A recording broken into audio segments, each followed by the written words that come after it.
여러분 안녕하세요. 음악 선생님입니다. 방학 잘 지내셨나요? 굉장히 방학이 짧았죠? 여러분 다시 음악 수업을 시작하도록 하겠습니다. 오늘도 즐거운 음악 시간이 될 수 있도록 선생님이 노력해 보도록 하겠습니다. 오늘 음악책 몇 쪽이냐면요. 교과서 44쪽, 45쪽 되겠습니다. 오늘은 노래를 부르거나 그러진 않고요. 오늘 주제 한번 보시겠어요? 우리나라의 음악 문화유산을 알아보고 우리의 지역 문화유산을 조사하여 발표할 수 있다. 예. 우리가 실제 만났으면 다양한 지역 문화유산들을 대해서 이야기해 볼 수 있을 텐데요. 온라인이다 보니까 그런 점은 힘들 것 같아요. 그래서 내용이 오늘은 좀 적다? 내용이 좀 적을 것 같습니다. 대신에 선생님이 이 학습터에다가 오늘 공부할 내용들의 참고 동영상들을 많이 링크해 두겠습니다. 한 번씩 오늘 배운 내용들을 봐주시면 좋을 것 같아요. 자, 다음 한번 넘어가도록 하겠습니다. 인류 무형 문화유산으로 등재된 우리의 문화유산을 알아봅시다. 이런 주제인데 여기서 중요한 게 있습니다. 뭐가 중요하냐면요. 무형문화재가 무엇인지 두 가지로 나눠볼 수 있어요. 유형이랑과 무형인데 유형은 뭐냐? 눈에 보이는 거예요. 형체로 있는 거예요. 물건으로 있는 거예요. 선생님 무슨 뭔데요? 아니 남대문, 동대문, 도자기 만져볼 수 있고 눈으로 볼 수 있잖아. 이런 게 유형입니다. 그럼 무형이라는 건 뭐예요? 눈에 보이지 않는 것? 형태가 없는 것? 물론 그건 아니죠. 오늘 배우게 되는 판소리도 무형문화재입니다. 선생님, 판소리 만져볼 수 있지 않습니까? 만져볼 수 있죠. 어떻게 만져봐요? 판소리 하는 사람 만지면 되지. 근데 물론 이런 내용은 아니고 전해져 내려오는 것. 즉 어떤 춤이라든지 노래라든지 어떤 우리나라의 다양한 것들이 다양히 있거든요. 그런 것들을 얘기합니다.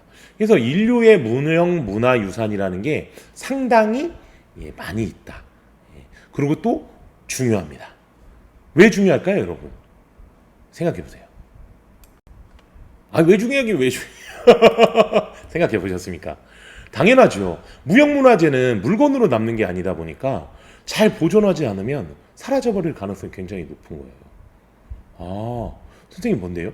선생님 예를 들어서 부채를 만드는 장인, 도 무형문화재의 한 명입니다.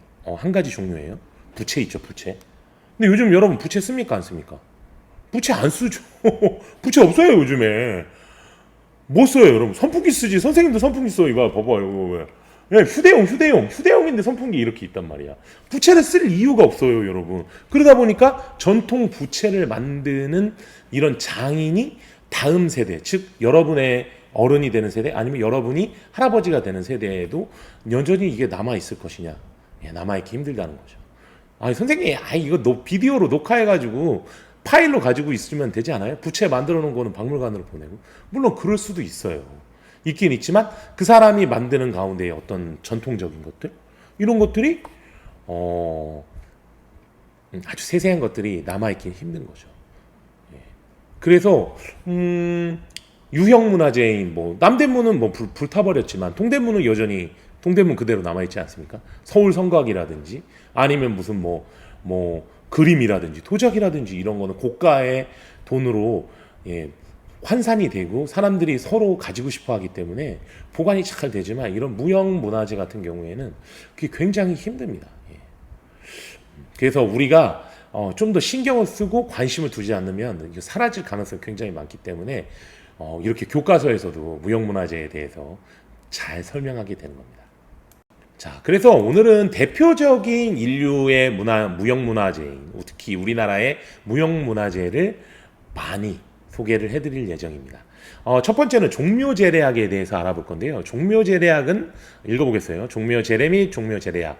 종묘에서 조선시대의 왕과 왕비의 제사를 지낼 때 연주하는 노래를 의미하죠. 춤을 얘기합니다. 음악을 얘기하는 거죠.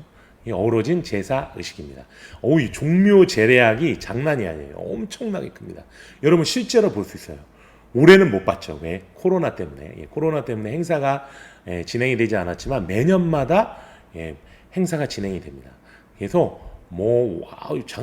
황후가 가서 이렇게 옷을 입은 배우가 직접 참여하게 되고 임금도 나오고 이렇게 보여줄 수 있는데 굉장히 큰 형태의 돼 있죠. 사실 종묘에 대해서 여러분께 얘기하자면 뭐 종묘 사직이라는 말 들어봤어요? 아직 안 들어봤죠. 우리가 2학기 때 사회 시간에 역사를 이제 배우게 되는데 정말 조선 시대 뿐만 아니라 고려 시대 그 이전 시대부터 가장 중요하게 생각했던 조상의 위패를 모시거나 이런 제사를 지내는 문화의 집성, 종묘 가장 중요합니다. 거기에서 행해지는 이제 왕실 이 음악의 또는 예술의 총 집성체 같은 것들이 이 종묘 제례악인데 이게 고스란히 남아져 있어요. 예. 옷도 저기 여기 그림에 보시면 알다시피 다 재현이 돼 있습니다. 재현이 돼 있고 음악도 그대로 고스란히 남아 있어서 예, 수백 년 전에 뭐 600년 전에 조선이 세워졌을 때 종묘 제례악이나 지금의 모습이나 거의 차이가 없을 정도입니다. 예. 예, 들어보면 뭐 굉장히 화려하고 예. 한번 여러분 기회 되시면은 코로나가 끝나야 되니까 뭐 내년에도 힘들겠죠. 내후년 정도에 2022년 정도에는 한번 꼭 참여해서 가보세요. 정말 볼만합니다. 너무너무 재밌고 외국인 관광객도 진짜 많습니다. 선생님이 요 종묘 제례악에 대한 동영상은 링크를 해서 이학스토에다 올려놓을 예정입니다. 이걸 보시고 난 다음에 예, 한번 봐주세요. 동영상 5분짜리 정도 올리고 한 10분짜리도 하나 더 올릴 건데 5분짜리 정도 보시면 이런 거구나 이렇게 보실 수가 있습니다. 예. 그리고 두 번째 판소리인데요, 여러분. 판소리 여러분 많이 경험해 보셨을 거예요. 예. 그래서 판소리에 대한 이야기만 해도 뭐 한두 시간은 쭉 얘기할 수 있지만 종합 예술이죠. 혼자 하는 종합 예술. 예. 물론 혼자나 하는 건 아닙니다. 이렇게 옆에 보시면 북을 쳐주는 사람이 있죠. 장단을 넣어주기도 하고 판소리 하는 소리꾼이 이제 혼자 이끌어가는 1인극이라고 보시면 되는데 한번 읽어볼게요. 한 사람의 소리꾼이 펼치는 1인 음악극으로 북을 반주하는 고수의 장단에 맞추어 소리꾼이 긴 이야기의 내용을 2-3시간 정도 부른다. 예, 판소리는 사실 지금 12개, 12마당이 있다는 걸로 되어 있는데 실제 이 무형문화재가 중요한 점이 왜 그러냐면 현재 우리가 어떤 남아있는 판소리가 몇 개 없습니다. 뭐 기껏해 몇 개 안 돼요. 뭐 심청전, 흥부전 이런 것들 굉장히 조금밖에 남지 않았어요. 12마당이라고 했지만 12개가 다 남아있는 것도 아니에요. 굉장히 그래서 만약에 이걸 전수하거나 크게 배우려는 사람이 없다면 명맥이 끊길 수도 있습니다. 근데 다행히 좀 이제 이런 수제자들도 있고 해야가 나가는 사람들도 있어가지고 판소리는 사실 판소리는 여러분 들어보면 여러분들은 좀 지루할 수 있습니다. 선생님은 판소리 중에서 심청전 정말 좋아하는데 되게 눈물 나요. 들어보면 이 소리꾼이 판소리로 하는 그 모습을 뭐 내용도 뻔히 다 알죠. 주인공이 다시 살아서 복 받는 내용 아닙니까? 그런데 이러한 것들을 들었을 때 몇 번을 들어도 그 심청이의 아버지가 신봉사죠. 신봉사가 딸을 내 딸이 어디 갔냐 막 심청이 찾는 그 부분이 있는데 눈물이 그렇게 납니다. 정말이에요. 그래서 이 판소리 이것도 선생님이 링크로 남겨두도록 하겠습니다. 한번 들어보세요. 우리나라에 뭐 자랑하는데 사실 외국인이 이걸 보면 재미는 많이 없을 거예요. 왜냐하면 우리 어린이 여러분들도 익숙하지 않잖아요. 그럼 재미가 좀 떨어지거든요. 선생님도 어렸을 때는 선생님도 좋아했습니까? 이렇게 물어보면 선생님도 별로 안 좋아했죠. 나이를 먹어서 그런지 이런 거에 이제 좀 끌리게 되더라고요. 하여튼 이게 보존하지 않으면 다 힘듭니다. 그 다음에 이제 처용무라고 나와 있는데 이거 처용무도 남아있는 몇 가지 안 되는 춤들이죠. 굉장히 뭐 처용무뿐만 뭐 탈춤도 몇 가지 남아있는 게 없어요. 무형문화재가 사실은 전수가 되지 않으면 거의 남아있는 게 없고 이게 무형문화재를 익힌 사람들이 사실 생계 문제가 좀 있을 수 있죠. 먹고 사는 문제가 걸리다 보면 힘들어요. 이게 보존이 별거 없어. 돈을 줘야 되는 거야.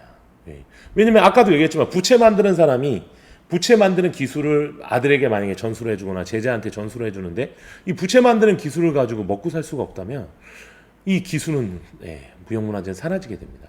그래서 우리나라도 인간문화재라 그래서 국가에서 보조금을 조금씩 주고 이제 주는데 아주 소수에밖에 주지 않습니다. 그러니까 사실은 이걸 기술을 배우거나 춤을 배워가지고 먹고 사는 게 굉장히 어려워요. 그러다 보니까 뭐예요? 아버지가 얘기하는 거야. 부채 만드는 장인이야. 응? 국보급물을 만들 수 있어. 근데 아들이 아버지 전 부채를 만들겠습니다. 그럼 뭐, 야 임마 부채 만들지 말고 공부를 해서 의대에 가라. 예. 아유 전화가 오네요. 전화 받고 다시 하겠습니다. 예, 전화를 받고 왔습니다. 예, 찾는 사람도 많네요.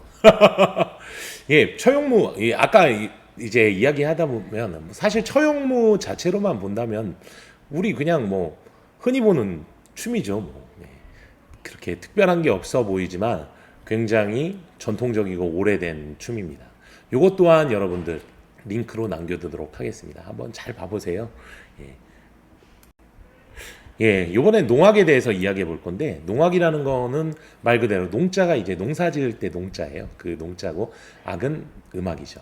그 뭐냐면, 이 농민들이 주로 연주하고 즐기던 음악이죠. 여러분들 악기가 굉장히 많아요. 뭐 태평소도 있고, 뭐 기타 악기들 엄청 많은데, 이 농악의 악기 중에서 네 가지 악기를 끌어다가 만든 게 이제 사물놀이라는 걸 여러분 많이 들어봤을 겁니다. 북, 징, 꽹가리, 그다음에 장구 이렇게 네 개를 가지고 뭐 신나는 게 굉장히 많이 들어봤어요. 이 농악 같은 경우에는 화합과 마을의 안녕을 위해서 마을 축제나 농사일을 할 때 연주하던 그리고 연주만 하는 게 아니라 춤도 추고 하는 민속놀이죠. 요거는 여러분들 많이 봤고 굉장히 흥겹고 즐거울 겁니다. 예, 어떤 가락이 있기보다는 일종의 리듬 악기다 보니까 이제 신나죠. 요게 이제 한국적인 이미지에서 외국인한테도 굉장히 잘 먹히는 거예요. 예. 그래서 여러분 난타라고 들어봤나요? 우리 학교에도 난타 부서가 있죠. 이게 대표적인 농악에 나왔던 사물놀이를 현대적인 의미로 해석했다고 볼 수 있죠. 이런 것들이 굉장히 인기가 좋아요. 앞에 나왔던 뭐 종묘제약이나 뭐 판소리나 처용무 같은 건 상당히 대중적이진 않습니다. 왜냐하면 매니아틱하고 좋아하는 사람만 좋아할 수 있는데 농악만큼은 많은 사람들이 굉장히 즐거워할 수 있습니다. 아무래도 서민적인. 예. 아까 중요한 건 처용무라든지 이런 것들은 처용무나 종묘제약 같은 경우에는 양반 문화에서 많이 즐기기도 하고 했지만 판소리나 농악 같은 경우에는 일반인들도 많이 즐겼습니다. 예. 그래서 농악은 여러분들 아마 대학을 가거나 중고등학교에 가서 동아리 활동할 때 이런 사물놀이에 관련된 거 굉장히 많고 즐거워요. 선생님 친구도 선생님이신데 이 농악에 굉장히 빠지셔가지고 지금 거의 한 지역에서 그 리더로서 활동하시는데 정말 선생님 놀란 게 어우 막 대단합니다. 선생님도 봐도 대단히 보기 좋고 저는 나도 좀 배우고 싶다 그런 생각이 들 정도였거든요. 아마 여러분들도 농악은 쉽게 받아들이실 수 있고 즐기실 수 있을 것 같습니다. 자, 그러면 우리 한번 정리 한번 해보도록 하겠습니다. 우리의 전통 음악이 인류 무형문화유산으로 인정받은 까닭을 이야기해보자. 예를 들면 뭐냐, 종묘제례악이라는 것은 기본적으로 효와 예 사상을 담고 있다. 예. 이 조선뿐만 아니에요. 삼국시대 우리의 아직 배우진 않았지만 그래도 여러분 다 들어봤죠. 삼국시대, 고려시대, 조선시대 이런 시대에서 가장 중요하게 생각했던 건 뭐냐면 바로 효예요. 우리의 근본, 우리나라를 지탱하고 있는 문화 중에 가장 중요한 이 효라니까 모르죠. 효도 부모님께 효도하는 이게 나라를 이끌어가는 철학이기도 했습니다. 이게 뭐라고 생각하냐면 임금이 아버지인 거야. 백성은 자식이죠. 그래서 자식이 아버지를 섬기는 것, 마치 백성이 왕을 섬기는 것은 효의 관점에서 바라보는 거죠. 그 효를 다른 말로 표현하는 게 바로 충입니다. 충성이라는 거거든요. 그래서 효가 우리의 민족 문화에서 가지고 있는 가장 중요한 테마인 거예요. 효 제일 중요합니다. 여러분 판소리로 잠깐 얘기해볼까요? 판소리에서 심청전이 말하는 핵심은 뭡니까? 그것도 효죠. 신봉사가 사실 여러분 사기당하지 않습니까? 사기를 당하죠. 누구한테 사기를 당합니까? 스님한테 사기를 당하잖아. 공양미 300성만 내면은 눈을 뜨게 해준다. 장님, 부처님의 힘으로. 와, 신봉사 눈 떴습니까? 안 떴습니까? 안 떴죠. 인당수에 심청이 빠졌는데 여전히 장님으로 생활해서 힘들게 딸만 죽었잖아. 그런데 신봉사가 왜 눈을 뜨게 되냐면 다시 이제 용궁에 내려갔다가 연꽃 타고 올라와서 황후가 되잖아요. 심청이가. 그리고 맹인들을 위한 잔치를 딱 여는 거야. 잔치를 열었는데 아버지를 찾을 수 없으니까. 그래서 이제 신봉사가 그 잔치에 참여하기 위해서 다 오게 됩니다. 그 장면, 선생님이 얘기했는데 그 장면이 그렇게 눈물이 나는 거예요. 심청이가 아버지를 다 보게 돼. 아버지 하고 불러. 그때 심청이가 이제 신봉사가 얘기를 합니다. 내 딸은 무리에 빠져 죽은 지가 벌써 3년이 지났는데 아버지라니 누구요? 이렇게 얘기하니까 인당수에 빠졌던 심청이가 다시 돌아왔습니다. 그랬더니 신봉사가 뭐라고 얘기했어요? 신봉사는 심청이의 봉사라는 건 이제 장님을 얘기하는 거예요. 예. 한 번도 얼굴을 본 적이 없어요.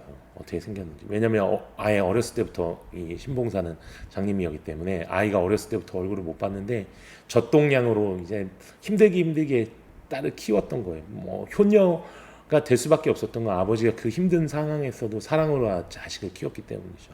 예. 그랬는데 그때 어디 보자 내 딸 얼굴 한 번만 봤으면 좋겠다라고 이야기를 하는 순간 신봉사의 눈이 번쩍 뜨이게 되는 거예요. 장님이. 근데 여기서 중요한 거, 신봉사만 눈을 떴으면 우리는 그렇게 감동적이지 않을 거야. 근데 왜 그러냐면 신봉사가 그 맹인들 잔치에 왔던 다른 장님들, 봉사들이 있지 않겠습니까? 그때 당시에 눈을 다 뜨게 됩니다. 장님들이 다 이제 세상을 보게 되는 거죠.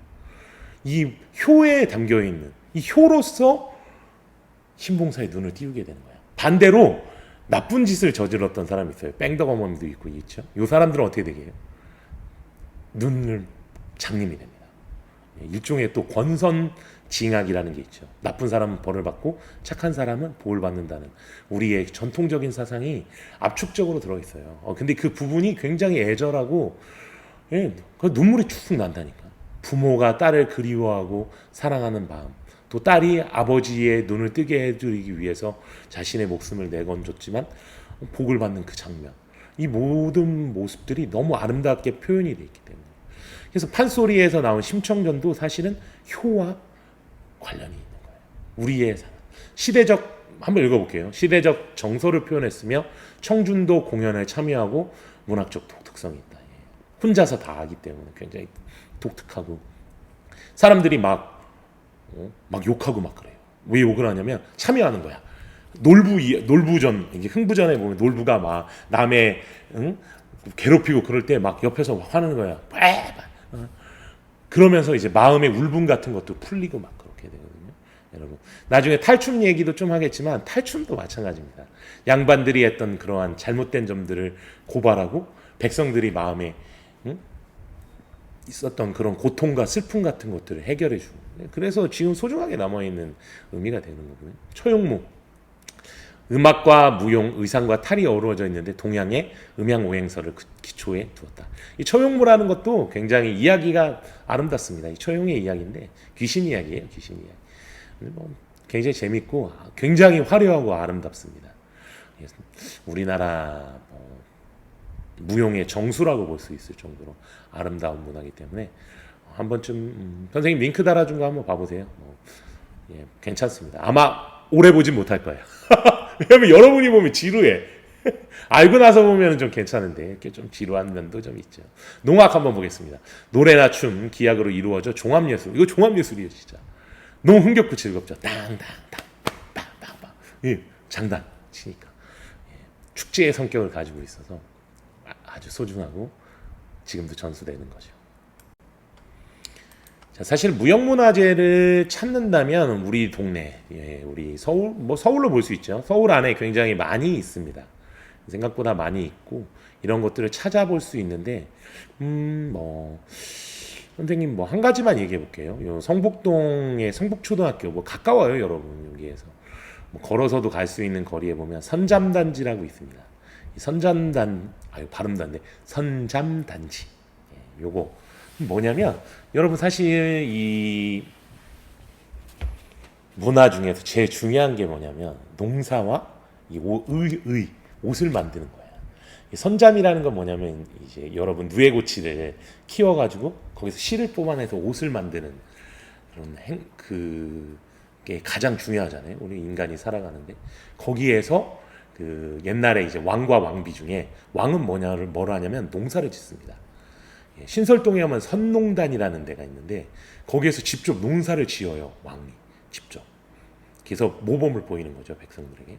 그래서 거기에서 소를 한 마리 잡아가지고 국을 끓여가지고 사람들한테 나눠주는데 그게 설렁탕이에요, 여러분. 몰라줘요. 선농단에서 끓여 먹던 게 설렁탕인데 그게 기원이 돼서 여러분 지금 설렁탕 집에 가서 먹자. 임금은 농사를 짓는 것을 모범을 보이고 그 다음에 선잠단지에서는 왕비가 직접 배틀을 돌려가지고 옷감을 만드는 행사를 하게 됩니다. 그래서 이것도 대표적인 무형문화재인데 선생님 왜 이렇게 선잠단지 다 아세요 하면 선생님이 전에 근무하는 첫 번째 학교가 바로 초등학교였어요. 그 초등학교 옆에 바로 후문 옆에 선잠단지가 있어가지고 예, 선잠단지에 가서 행사들을 많이 봤습니다. 예, 굉장히 큰 의미를 가지고 있죠. 이런 게 무형문화재예요. 예, 지금은 다 때려 부쉈어요. 다시 만들고 있는데 선생님이 지난주에 한번 가봤습니다. 예, 지금 거의 공사가 선생님 보니 한 70% 정도 다시 되고 있는데 기회 되시면 뭐 지금 말고 선생님 볼 때 내년이면 다 짓지 않을까요? 가서 한번 봐보시면 굉장히 의미가 있습니다. 선농단은 신설동과 제기동 사이에 있는데 선농동 가시면 그 바로 옆에 갈비탕 집이 있습니다. 굉장히 커요. 그 갈비탕 집에 가서 갈비탕 드시면 됩니다. 왕갈비 15,000원이에요. 선생님들 자주 먹는데 수입산 왕갈비. 하는 건 아니지만 얘기한 의미를 가지고 보면 굉장히 재밌어요. 무형문화재들. 서울 시내에 엄청나게 많은 무형문화재들이 존재합니다. 여러분 한번 기회 되시면 가족과 함께 가서 봐보시도록 하십시오. 그 다음에 음악과 관련된 우리 지역의 문화재를 조사하여 발표해 봅시다. 실제 해보면 좋은데 여러분들이 하기가 힘들죠. 그래서 선생님이 대표적인 거 좀 이야기해 볼게요. 남사당 놀이, 남사당패라는 게 광대죠, 광대. 광대들이 다양한 예술적인 걸 보여주는데 우리 외줄타기 요거 본 적이 있을 거예요. 어디서밖에. 예. 여러분들 사실은 우리 코로나만 아니었으면 우리 현장 체험 학습으로 민속촌에 갔을 거예요. 용인 민속촌 가면 줄타기 볼 수 있습니다. 정말 신기하게 줄 위에서 그냥 뭐 벙벙 뛰면서 되죠. 이런 줄타기들도 대표적인 문화가 될 겁니다. 노래, 춤, 음악, 기계, 굉장히 마상춤 같은 것도 있어요. 경주에 가면은 말 위에서 이제 어떤 말을 타면서 보여주는 것들, 이런 뭐 지역의 다양한 문화재들이 정말 존재하고 굉장히 아름답거든요. 특히 줄타기는 굉장히 신기한 것 같아요. 북청 사자노름, 함경남도 북청군에서 발음도 안 돼. 대보름에 사자놀이로 가락에 맞춰 힘차게 이게 굉장히 화려해요. 요 옆에 보이시는 거 있죠. 이게 사자인데, 선생님 사자가 있었어요? 호랑이 아니에요? 호랑이? 사자 있어요. 여러분 은근히 이 사자가 잡아가지고 옵니다. 그래가지고 선물로 줘요. 여러분 알아요? 조선시대에 코끼리도 있었던 거 알아요? 고길이라 그랬죠. 고길인데 유배 보내고 그랬어요. 왜 보내면 코끼리가 너무 많이 먹는 거야. 이거 세종시대에 있었어요. 세종시대에 굉장히 유배 보내서 사실 죽여버렸죠. 왜냐면 코끼리가 어마어마하게 많이 먹는데 사실 백성들도 굶어 죽겠는데 코끼리 키울 수 있겠어요.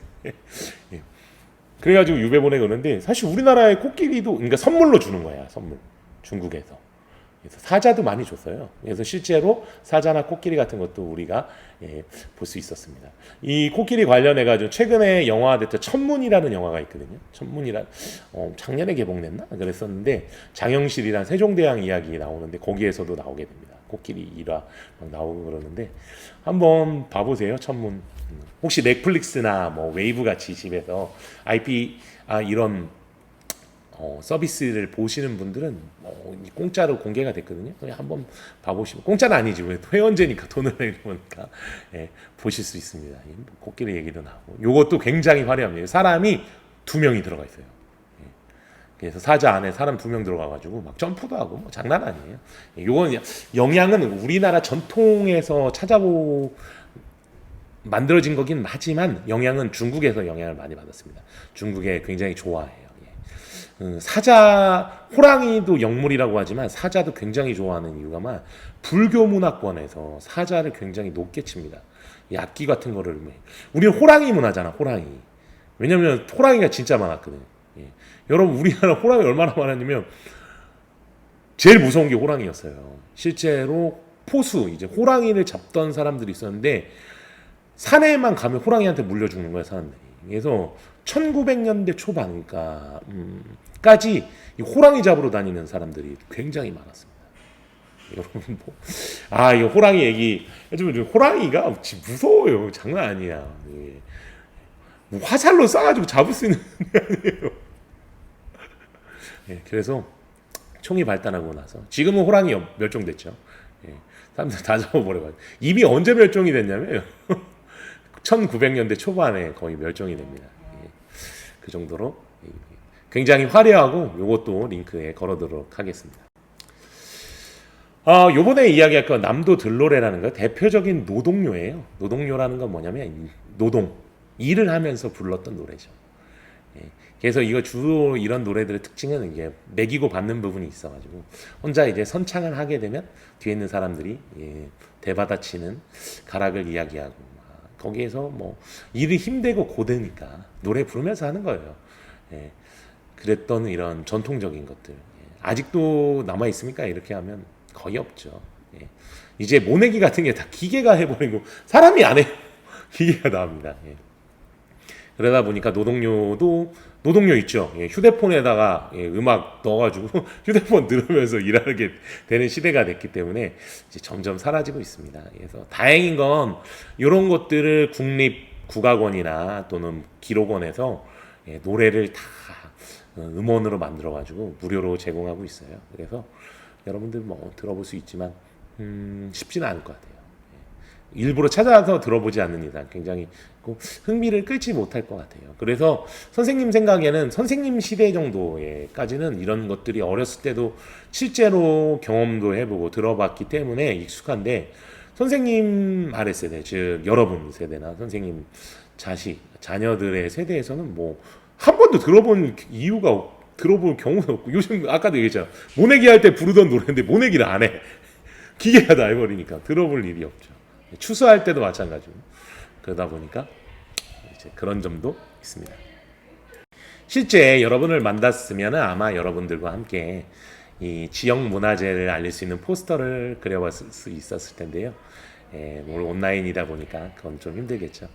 여러분들 여기 보시면 굉장히 잘했던 것 같아요. 동네 합춤, 주대 소리, 해녀 소리 이렇게 하면서 각 지역별로 특별한 무형 문화재들이 담겨 있습니다.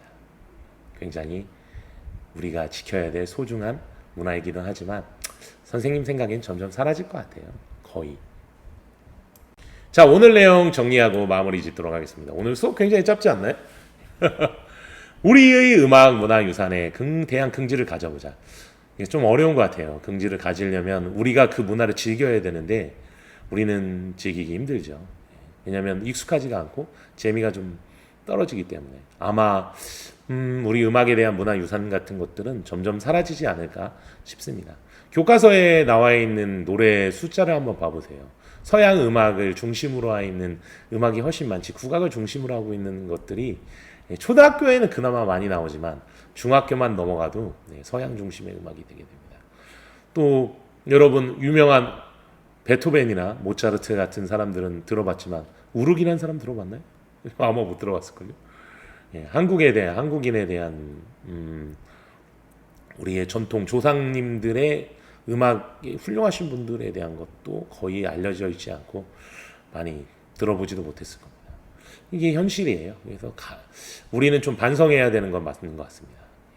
우리 문화유산을 계속 발전시킬 수 있는 방법. 선생님이 생각할 때는 한 가지 방법이에요. 이런 문화유산을 계승하고